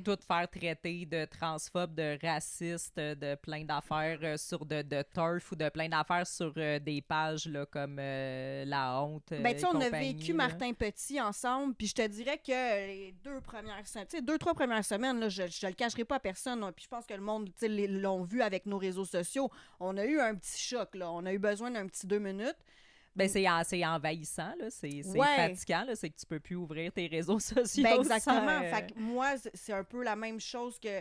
Tu sais, je pense qu'il faut relativiser. Puis ça, c'est ce qui a été dur au début parce que ça nous a comme pété d'en face. Fait qu'il a fallu apprendre à gérer puis à naviguer à travers cette situation-là. Mais, tu sais, le temps est passé puis tout. Puis à un moment donné, tu relativises puis t'es comme, mais on s'en tabarnak de Ben, ce monde-là. là. C'est ça, c'est qu'on s'en fout de. Tu sais, je veux dire, moi j'ai trouvé ça fatigant parce que le matin, tu sais, j'aime ça, boire mon café, ouvrir mon Facebook, voir mes photos de chat comme une boomer, là, puis là, tu sais, Puis tu sais, je suis rendue une esti de conne, puis je le sais pas, tu sais. Ouais, c'est ça, tu te poses des petites questions, tu sais, puis là, tu sais, se faire traiter de franc-maçon, je m'en contre Chris, là, moi, avec, puis tu sais, même juste de me faire dire c'est poche, qu'est-ce que t'as fait, je m'en fous, là. Mais à la longue, tu sais, c'est ça peut être envahissant, ça peut être fatigant, mais c'est vrai qu'au bout du compte, on s'en fout, mais comme... Mais on me dit souvent que je devrais ignorer mes haters. C'est sûr que ce serait une bonne attitude. Pourquoi je les dénonce assez régulièrement? C'est parce que dans le contexte, je considère que ça se limite pas à ma personne. Le problème, c'est qu'on a affaire à des militants qui se permettent de punir socialement ceux qui n'endossent pas leur dogme puis qui osent le dire. Moi, je suis même pas celle qui l'a le plus difficile. Amy Eileen Ram, qui est une infirmière ontarienne, il me semble qu'elle est ontarienne en tout cas. Ah non, peut-être qu'elle est de Colombie-Britannique, mais en tout cas, c'est une Canadienne. On la salue. Qui l'a beaucoup plus difficile que moi parce qu'elle aussi, elle ose dire, ben l'identité de genre, l'idée qu'on serait homme ou femme en vertu d'un esprit qui est indépendant du corps, ben c'est une croyance métaphysique. Vous y avez droit, tout le monde a droit à ses croyances, mais vous pouvez pas imposer ça à tout le monde. Vous pouvez pas imposer aux autres de faire comme si le sexe n'était pas réel. C'est qu'il y a beaucoup de gens, des femmes et des hommes qui se font intimider, puis c'est que cette intimidation-là est sous couvert de progressisme, sous couvert de lutte pour la justice sociale. Alors, moi, c'est sûr que je serais beaucoup plus tranquille si je portais pas attention à ça puis que j'en parlais pas. Mais quand Amy Eileen Ram ou n'importe qui d'autre qui est victime de ça en parle publiquement, je dis merci parce que quand les gens en parlent, quand les gens qui sont victimes en parlent, ça fait qu'on le sait. Puis ceux qui sont victimes, eux aussi, ils savent qu'ils sont pas tout seuls. Alors, je le vois un peu comme une sorte de devoir moral que j'ai de moi aussi, ben regardez, hein, le mouvement moi aussi, mais pour les critiques du wokisme, moi aussi, on me le fait. Puis, par ailleurs, à un moment donné, comme je me faisais beaucoup cibler, par la Honte Québec, l'Observatoire à Ménard, l'Observatoire des c'est beaucoup de ça, moi, que je parle, que je suis comme, mais c'est quoi leur importance à eux? J'avais des contacts qui m'en parlaient, puis à un moment donné, ceux qui m'en parlaient, je leur ai dit, écoute, moi, j'ai pas vraiment besoin de savoir ça. Fait que, à moins que tu vois des propos qui... dangereux. Où tu crains une menace pour ma sécurité, dis-moi-le pas. Ben non. Sauf que la dernière fois que j'ai recommencé à m'occuper de ce genre de page-là, c'est que justement, là, on commençait à parler de manifester à mon travail. C'est ça. Puis à un moment donné, il y a même quelqu'un qui a dit avoir mon adresse à la maison. Fait que là, mes contacts avaient retenu ce que j'avais dit. Si tu as peur que ma sécurité soit menacée, là, dis-moi-le. Alors là, à ce moment-là, là, j'ai commencé à penser à prendre des recours. Absolument, ben oui. Puis je me suis fait un GoFundMe. Là, j'ai envoyé une couple de mises en demeure, puis ça a l'air d'avoir suffi. C'est-à-dire, je me fais encore blaster, là. Oui, bien mais là, ça, c'est correct, là. Il n'y a personne qui est allé manifester à mon travail, puis la session est pas mal finie, fait que puis admettons je suis tranquille pour l'instant. Qu'il y a 2-3 Mongols qui viendraient manifester à ton travail. Ah, mais pour ça, moi, j'ai averti la sécurité à mon travail, puis il n'y aurait pas le droit de rentrer à l'intérieur, premièrement. Non, mais qui décalisse, sérieux. Mais bref, là, ça étant donné que je pensais à faire des démarches, j'ai épluché la Honte Québec depuis le début. Puis j'ai pris beaucoup de captures d'écran parce que, tu sais, je garde des preuves en réserve. Là, pour l'instant, je suis tranquille. C'est-à-dire, comme je dis, on me blaste, on m'insulte. Mais rien de dangereux, de compromettant là, maintenant, je pense pas être en danger. Parfait. Mais si ça revenait à un moment donné... C'est ça, parce que si on n'est pas dans le doxing puis dans les menaces, les gens... Tu sais, je dirais où la ligne entre intimidation et critique sur les réseaux sociaux, liberté d'expression. C'est ça. Moi, que tu me traites de détruire des montagnes comme on a vu T'as un le matin droit. à cause du... Hey, sérieux, ben oui, t'as le droit. Mais... T'sais, mon c'est chum. comme justement mais quand... attention, la personne, elle a le droit, mais ça, c'est pas une critique, par exemple. Oui, non, mais... c'est une insulte, mais tu sais, moi, oui, je mais veux dire, elle a le droit rude to me, d'insulter. next time my turn, là, tu sais, je vais me gâter sur toi, là, mais c'est juste que, je veux dire, la fille qui a dit ça, je m'en contre. Parce que critique, insulte, ça, c'est un peu de l'hypocrisie, là, comme ceux qui disent qu'ils critiquent les propos.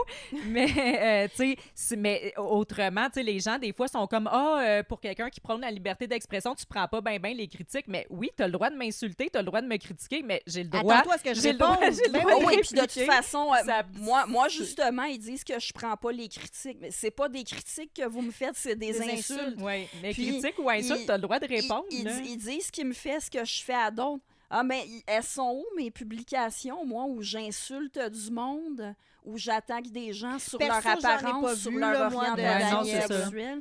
Puis ils disent toujours qu'il y en a plein, mais sont jamais Jamais capables capable d'en d'en C'est montrer. ça.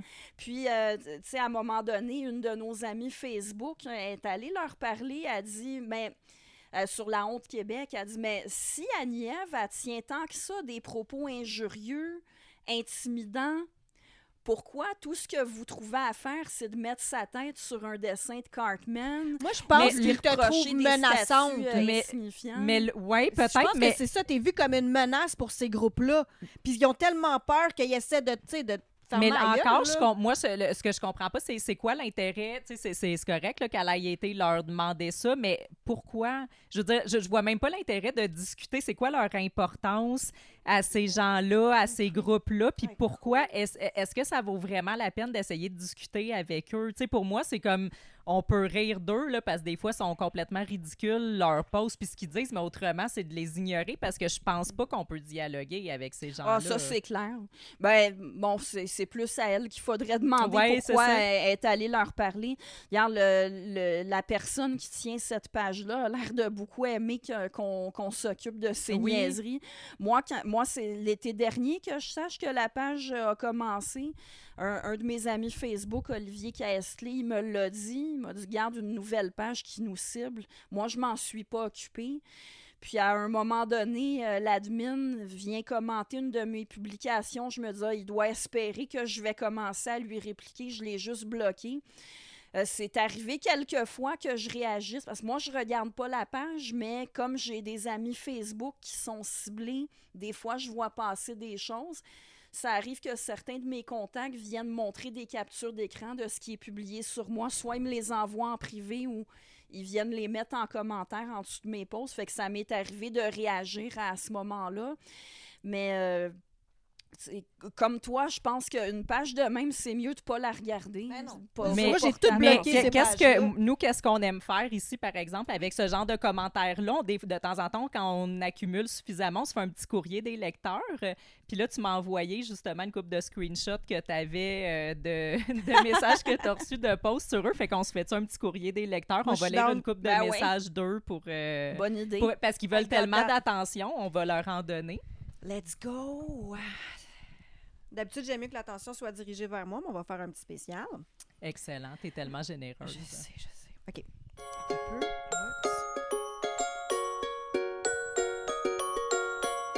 peu. Ouais, ben, ils sont sur... OK.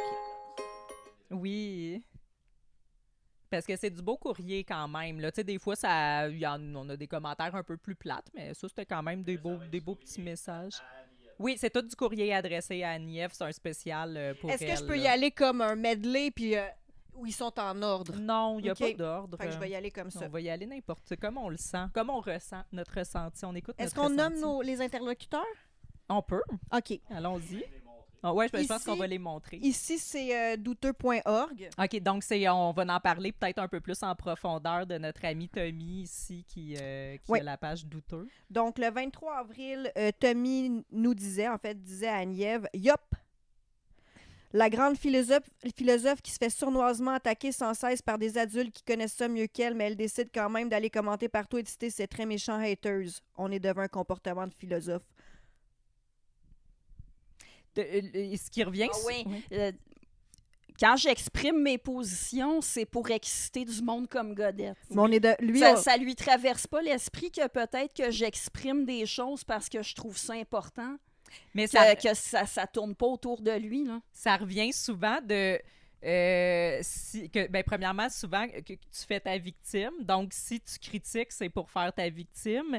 Puis, si tu veux arrêter d'avoir des gens qui te font de la haine puis qui t'envoient plein de beaux courriers des lecteurs comme ça, t'as juste à arrêter de critiquer. Ouais, ben c'est si simple. C'est littéralement ça. J'aurais juste arrêté de m'exprimer. Fait que c'est comme de faire peser sur moi la responsabilité de leur comportement à eux, puis de dire, ben si tu nous obéis pas, quand on dit de pas exprimer ce qui va pas dans notre sens, ça fait qu'on a le droit de... Parce qu'il y a beaucoup de violence verbale dans... Bon, déjà, Tommy Godet, il prétend que tout ce qu'il fait, c'est exposer mes propos publics. C'est pas vrai parce... Il critique les propos. Il critique pas mais les lui, propos. c'est quoi ses comportements? Il critique les propos. Il affiche... Attends, on a un autre plus loin où il critique les propos. Il affiche des propos publics, mais... Il fait des commentaires injurieux en plus. Mais pourquoi lui, il a le droit de commenter, mais pas les autres? Puis ceux qui le suivent... Il défend les groupes minoritaires qu'on oppresse. Ben, ceux qui le suivent... C'est un guerrier de la justice. Ouais, non, c'est vrai, ouais. C'est ça. Je vais chercher Tommy Godet. Trouve-nous donc l'autre message où il critique vraiment beaucoup les propos là, on a lui. Ouais, ça, je le vois d'ici. C'en est un autre où il dit que j'ai juste à me la fermer. Ben, c'est ça. Quel autre fabuleux exemple de si tu n'avais pas partagé ton opinion, ça aurait été power correct. Essaye ça, Nièvre. Juste te retenir de commenter, tu vas être pas mal moins harcelé, promis. Mais pourquoi lui, il a le droit? Puis pourquoi il met une photo d'un dos qui s'est fait enlever les seins, man? Fait qu'on a des conseils de sages ici. Il est où son autre, là? J'ai osé suggérer à l'imminente philosophe qui gêne sans cesse d'être harcelé d'arrêter d'aller achaler les comptes pro-trans. Le grand défenseur! Ce qui ferait sûrement qu'elle arrêterait d'être tellement harcelée. Paraît que je lui aurais dit de fermer sa gueule. Puis Agnève qui disait, dans le fond, pour que Tommy fasse ce commentaire-là, oublie ça, Godette ou Godet? Je pense que c'est Godette qu'il faut dire. D'autres grossiers personnages ont essayé avant toi de me faire arrêter de parler. Ils n'ont pas réussi. Tu ne réussiras pas non plus. Réponse que je trouve excellente. Là. Ah oui, non, parce que si je défends ces idées-là, c'est parce qu'elles me tiennent à cœur. Ils prétendent que je fais ça pour faire du mal aux trans ou pour avoir l'attention de mes haters. Non, moi, si je critique autant l'idéologie queer... Je trouve ça important. On a affaire à un mouvement militant qui veut imposer à tout le monde de faire comme si le sexe n'avait pas d'importance. Il y en a qui carrément prétendent que ça n'existe pas. Mais pourquoi ces gens-là ont plus droit à une opinion que toi, moi, puis à boîte à pain? Puis c'est que il y a toute une série de raisons d'être contre l'idéologie queer. Déjà, il y a le souci de la vérité. Le sexe, ça existe, ça a des implications. Il y a le souci pour les droits des femmes, mais pour les droits de tout le monde aussi, parce que les hommes aussi ont des besoins sexo spécifiques qui doivent être pris en compte pour que la société soit équitable. Il y a l'enseignement. Là, l'enseignement en éducation à la sexualité, le contenu est idéologique. C'est un problème. Fait qu'il y en a plein des raisons d'être contre l'idéologie queer, mais ils peuvent pas envisager que si j'exprime ce que j'exprime, c'est vraiment que je pense que c'est important pour des raisons positives. C'est pas pour faire du mal aux trans, c'est pas pour attirer l'attention. Je me soucie des femmes, je me soucie des LGB. Si on efface le sexe, les homosexuels, les bisexuels, quand ils sont discriminés sur leur orientation sexuelle, si on ne peut pas parler de sexe, on ne peut pas parler d'orientation sexuelle. C'est assez tassé de l'acronyme, le LGB, depuis un bout. Oui, puis tiens, justement, moi, ça m'arrive de dire LGB. Ça m'arrive de dire LGBT, c'est parce que ça dépend de quoi je parle.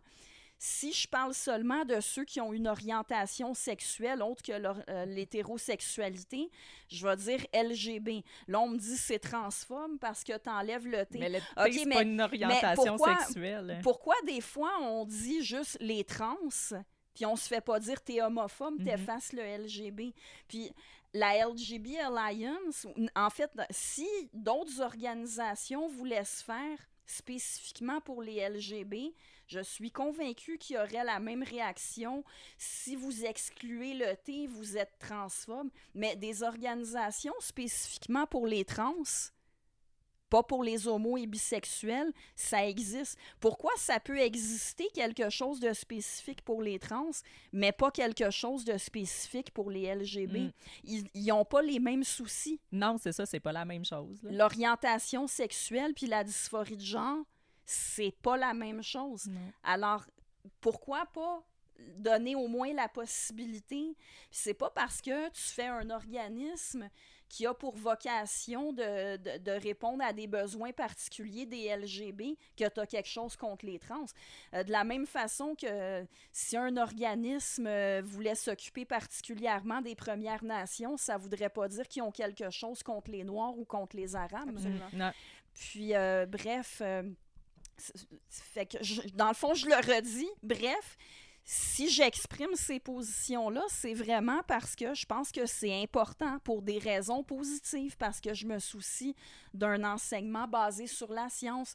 Je me soucie que les gens aient le droit de poser des questions, d'exprimer des opinions. S'ils n'ont pas raison, il faut leur répondre. Ah oui, c'est pour des raisons positives, parce qu'eux, ils pensent qu'on fait ça pour détruire des gens. Ce qui est genre pour être méchant. Mais en parlant de détruire des gens, moi, je trouve que le prochain... Je les ai pas... C'est ça, moi, j'ai comme pas lu le courrier des lecteurs avant qu'on le fasse aujourd'hui. Puis le prochain, je sais pas s'il y en a des pires que ça, mais celui-là m'outre particulièrement. Je vous le lis. Ah oui, prends ta voix de courrier des lecteurs. Dans le fond, le premier commentaire auquel Tommy Godet répond, c'est l'Illuminati, qui dit elle se touche la nuit en criant ton nom à tue-tête, en parlant de Tommy Godet. C'était lui que je voulais raconter. Et Tommy de répondre je crois qu'elle était dans une phase lesbienne ces temps-ci. Ça semble avoir évolué depuis 2022, alors qu'elle se disait bisexuelle en public. C'est une quête à apprendre à se connaître. Mais on critique les propos. Tu sais, quand t'es rendu avec un manque d'arguments tellement intense que tu t'en vas... essayer de diminuer quelqu'un par rapport à son orientation sexuelle quand que tu es en train d'essayer de défendre un mouvement dit transphobe. C'est qui ce petit gars-là, man, pour vrai? C'est qui, ce gars-là? C'est quoi le rapport de commenter mon orientation sexuelle? Pour vrai? En quoi c'est une critique de mes propos? C'est ça. En quoi En tout cas, moi, celui-là, le contexte... C'est comme une analyse... Non, mais le contexte de ça, il faut dire, c'est qu'en plus, Godette, depuis l'été dernier, qui est sur mon cas, je sais pas à quelle fréquence il parle de moi, mais du monde me dit... Il est obsédé, là, ce gars-là. Là. Je veux dire, il endort pas la nuit pour se crosser en pensant à Rox Kaniev, man. Mais relax, le gros, man. Je pense qu'Aniev me vole la vedette. Moi, en fait... Quand je parle de Godette, c'est toujours parce que je réagis à ce qu'il me fait, pour les raisons que j'ai dit tout à l'heure. Étant donné qu'on me harcèle parce que je critique l'idéologie queer, je trouve ça important de l'afficher, de l'exposer, parce que il y en a d'autres qui se font faire la même chose. C'est important que ça se sache qu'on n'est pas tout seul à se le faire. C'est important que ça se sache que cette forme d'intimidation-là existe. Mais là, comme ça a fait que j'ai réagi plusieurs fois, il dit que moi, je suis obsédée par lui, mais c'est lui qui prend l'initiative de parler de moi. Fait que j'ai fait cette invitation-là au moins 2 fois, mais je t'ai refait, tiens, Godette, parce que tu vas certainement écouter cet épisode-là du podcast éventuellement. Je pense qu'il va la passer à son show. En tout cas, je serais insultée. Écoute, Godette, fais l'expérience. Parle pas de moi pour un bon bout de temps, puis vérifie si je reparle de toi. Tu vas voir que quand tu parles pas de moi, je fais aucunement attention à toi. Puis là, ça vaut pour après que le podcast sorte, parce que là, puis moi, pour ma part, j'en ai vraiment rien à chier de toi, sérieux. Mais justement, tu sais, vu qu'il Est-ce que c'est ça qu'on appelle du gaslighting, en fait? Puis casser quelqu'un, l'écœurer, puis quand il réagit, fais pas ça, peux-tu s'arrêter ou regarder ce que cette personne-là me fait? Ah, vous voyez être obsédé par moi. Hey, de ton discours vidanger. Oh! C'est ce qui est l'air, man.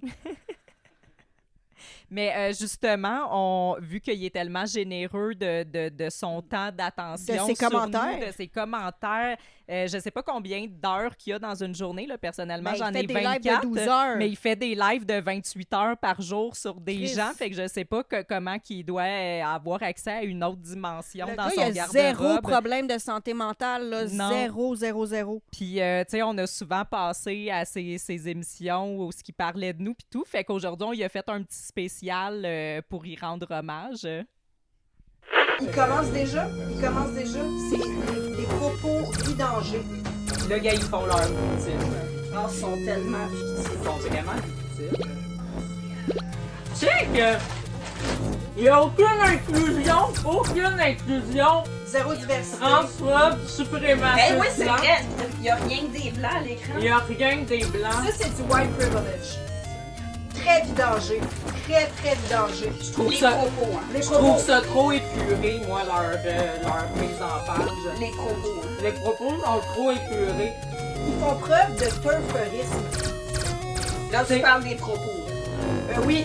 C'est C'est turfophobe. c'est des propos. Turfophobe. J'ai beaucoup de bienveillance envers les personnes derrière ces propos-là, mais les propos, là, moi, ça ne passe pas. Non, moi aussi, je critique uniquement leurs propos de vidange, mais je leur souhaite tout le bien du monde. Comment se fait-il que des personnes comme ça ont droit à une tribune?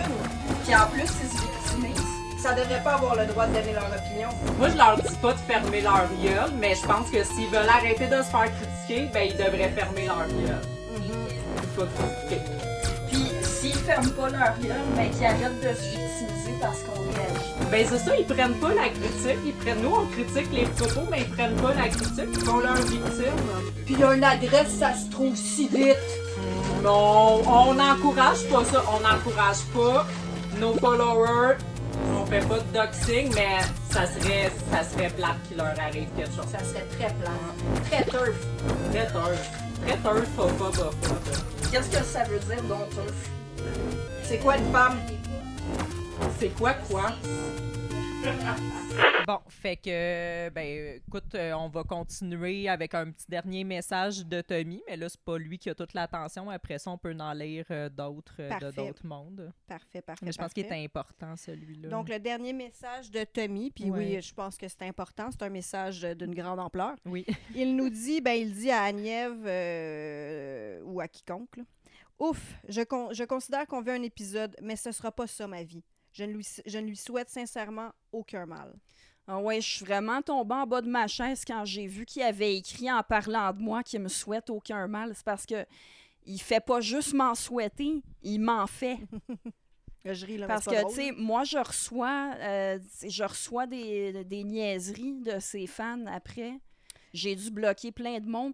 Puis j'ai même des collègues qui ont... parce que certains de ses fans sont allés sur des pages officielles ou officieuses affiliées à où je travaille, puis ils ont communiqué avec du monde qui travaille à la même place que moi. Il y en avait qui me connaissaient même pas. C'est gros, un Je cégep. pense que j'ai un bon exemple ici là, de Tommy qui lui vaut aucun mal et des répercussions que ça peut avoir, la bienveillance de Tommy sur Agnève. On a ici, je vais la nommer, Oui. Léa Clément qui dit sur la page, je crois, de La Honte Québec, exactement. Ça, selon moi, c'est les répercussions directes des actions de Tommy. Léa Clément qui dit « J'ai son adresse à la maison. Si quelqu'un est intéressé, La Honte Québec répond à Léa. Non, on ne sait pas quel creep pour aller la stalker, c'est pas le but. » Et Léa Clément de répondre « Ça serait triste de perdre un esprit si vif. »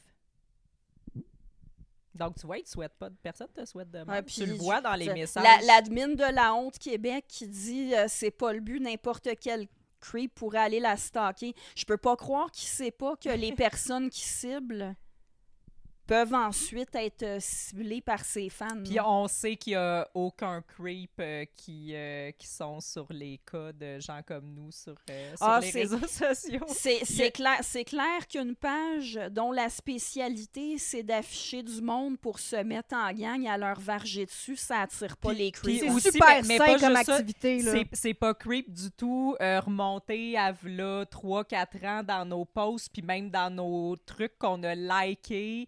Je sais pas si ils passent des heures et des heures à scruter nos profils pour retrouver nos posts ou s'ils ont des ordinateurs avec des banques de données avec nos publications depuis des années classées dans leur dossier, mais c'est un ou l'autre, puis c'est totalement pas creep faire ça. Ah non, hein? Surtout, la fois où le dos de la honte, il est remonté jusqu'à 2010 dans mon Facebook.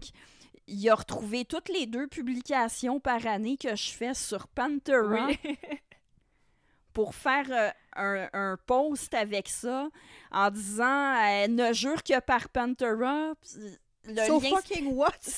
Ils ont une vie, hein? C'est parce que le chanteur de Pantera, il a tenu des propos racistes. Mais c'est pas parce que quelqu'un aime Pantera Il a aussi chanté Respect. Puis de toute façon, oui, j'aime beaucoup Pantera. Ça veut pas dire que mes idéaux sont calqués sur les paroles de Pantera, encore moins sur les déclarations de Phil.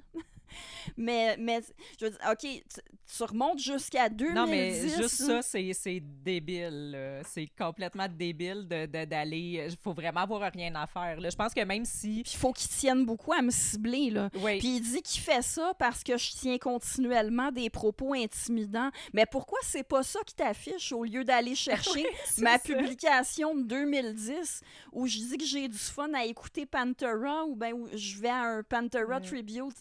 C'est comme il affiche tout le temps des statuts comme ça qui sont tellement banals, c'est-à-dire OK, même si je me place du point de vue de quelqu'un qui trouve qu'on devrait pas critiquer l'idéologie queer, c'est qu'il affiche des statuts qui ont aucune connotation sociopolitique. L'été dernier, j'avais pris une pause là, de publication polémique. Alors, il y avait à peu près juste des photos de vacances ou des statuts sur les activités le fun que je faisais avec des amis.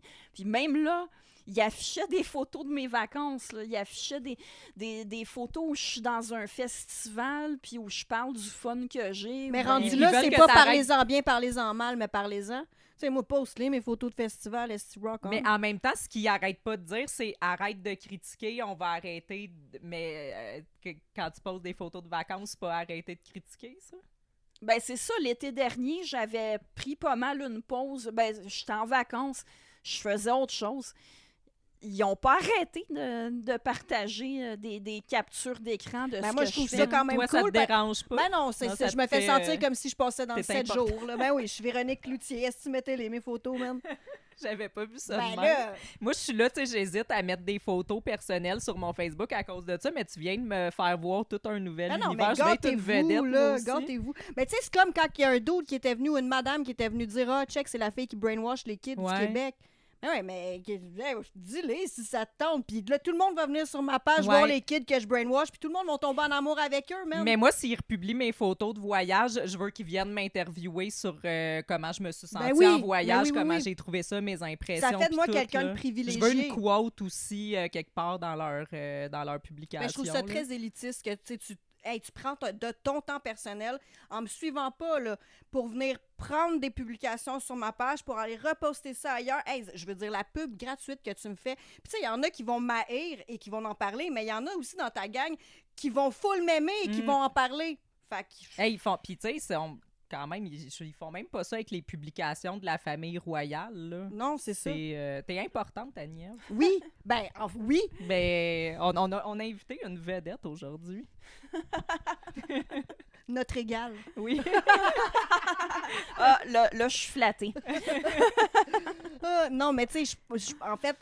on rit bien, là, mais puis on dit que t'es importante, mais je pense que c'est vraiment important que malgré ces embûches-là de gens qui ont besoin de soins en santé mentale, je pense que c'est important de continuer à ne jamais fermer sa gueule. Mm-hmm. Puis tu sais, même si j'étais pas d'accord avec ton opinion, je vais reprendre les termes que je sais pas qui a dit, je vais me battre, que je sois d'accord avec toi ou non, je vais me battre jusqu'à la mort pour que tu aies le droit d'exprimer ce que tu veux exprimer. Puis au pire, on va débattre. Puis au pire, si ton discours me plaît pas, je vais décalisser, là. Puis moi, je vais en profiter pour paraphraser John Stuart Mill, qui est un philosophe ultra important dans les fondements philosophiques du droit à la liberté d'expression. Même si quelqu'un a tort, si on l'empêche d'exprimer ses idées, c'est pas juste à lui qu'on fait du tort, c'est à tout le monde.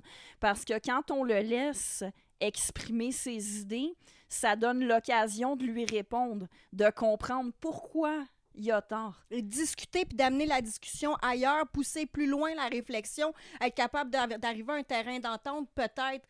Mais tu sais, ça, il faut que les deux parties soient assez ouverts d'esprit puis soient capables d'accueillir les opinions et les idéaux de l'autre. Puis je pense que là, on est dans une espèce de guerre de côté puis qu'il n'y a pas personne qui veut laisser de laisse à personne, là. Puis tu sais, c'est pas moi qui va moins tirer sur mon bord de couverte parce que je pense intrinsèquement que j'ai raison. Oui, mais en même temps, moi, je tannée des côtés, d'un côté puis de l'autre. Moi, j'endosse pas le bucket idéologique au complet d'un bord ou de l'autre. Des fois, c'est sûr que pour certaines affaires, mais ça y apprendra pas à articuler, ça, par exemple. Mais c'est ça, tu sais, à un moment donné, tu sais, justement, tu sais, pour ce qui est du wokisme, là, ces affaires-là, on se rejoint beaucoup. Je suis sûre qu'il y a plein d'autres affaires qu'on serait pas d'accord, mais on n'est pas obligé d'être dans une espèce de, tu sais, gauche-droite, puis tu sais, tu disais justement, le chanteur t'aimes Pantera, t'es pas obligé de penser comme lui, c'est pas, t'as pas arrêté de l'écouter à cause que t'es pas d'accord avec. Moi, j'ai cité Matt Walsh, j'ai un petit peu fait la promotion de What is a Woman, puis là, on me dit il est super à droite. C'est vrai que Matt Walsh, il a des idées avec lesquelles, non seulement je suis pas d'accord, mais que je suis d'accord pour dire que c'est des idées dangereuses. Là. Il y a une partie des idées qu'il défend qui sont dangereuses, puis c'est important de dire qu'il a tort. Mais c'est important de le laisser parler. Il faut le laisser parler, mais il faut répondre. Mais c'est pas parce que je reconnais que son documentaire What is a Woman était bon que je suis obligée d'être d'accord avec lui. C'est ça, je veux dire. Ouais. C'est possible de donner raison à quelqu'un. Même à un woke. Ça arrive qu'un woke ait raison sur un point, puis à ce moment-là, je le contredirai pas pour le principe de pas être d'accord avec un woke sur aucun point.